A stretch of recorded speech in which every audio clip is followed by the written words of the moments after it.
அண்மை செய்திகளை பார்த்து வருகிறோம். தொடர் கனமழையால் மேட்டுப்பாளையம் பில்லூர் அணை நிரம்பியிருக்கிறது. இதனால் பில்லூர் அணையிலிருந்து வினாடிக்கு 16,000 கனஅடி உபரி நீர் திறக்கப்பட்டு வருவதால் பவானி கரையோர மக்களுக்கு 3வது நாளாக வெள்ள அபாய எச்சரிக்கையானது விடுக்கப்பட்டிருக்கிறது.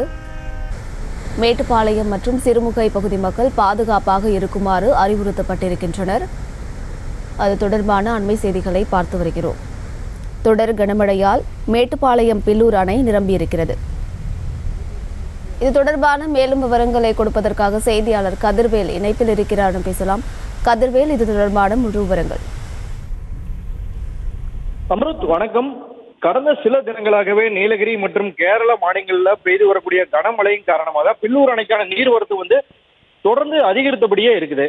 இதன் காரணமா பாத்தீங்கன்னா அணையோட நீர்மட்டம் உயர துவங்கி இருக்கிறது.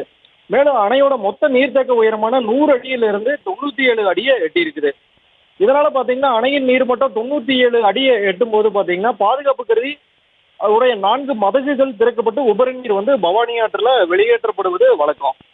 தற்பொழுது பாத்தீங்கன்னா அணைக்கு வினாடிக்கு 16,000 கனஅடி தண்ணீர் இருக்கிறதுனால அதை அப்படியே உபரி நீரா வெளியேற்றப்பட்டு வருகிறது. இதனால பவானி ஆற்றின் கரையோர பகுதியில் இருக்கக்கூடிய தேக்கம்பட்டி, நெல்லித்துறை, ஆலாங்கொம்பு, லிங்காபுரம், அதுக்கப்புறம் சிறுமுகை உள்ளிட்ட பகுதிகளில் வசிக்கக்கூடிய மக்கள் பாதுகாப்பாக இருக்குமாறு மாவட்ட நிர்வாகம் சார்பில் 3வது நாளா வெள்ள அபாய எச்சரிக்கை விடப்பட்டிருக்கிறது.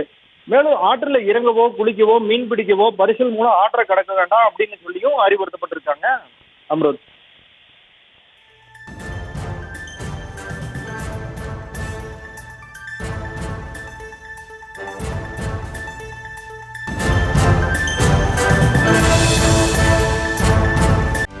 செய்திகளை உடனுக்குடனும் துல்லியமாகவும் தெரிந்து கொள்ள சப்ஸ்கிரைப் பண்ணுங்க.